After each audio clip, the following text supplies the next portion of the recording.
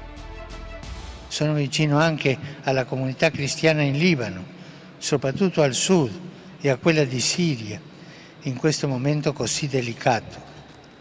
Si aprono le porte del dialogo e della pace in tutta la regione, lacerata dal conflitto.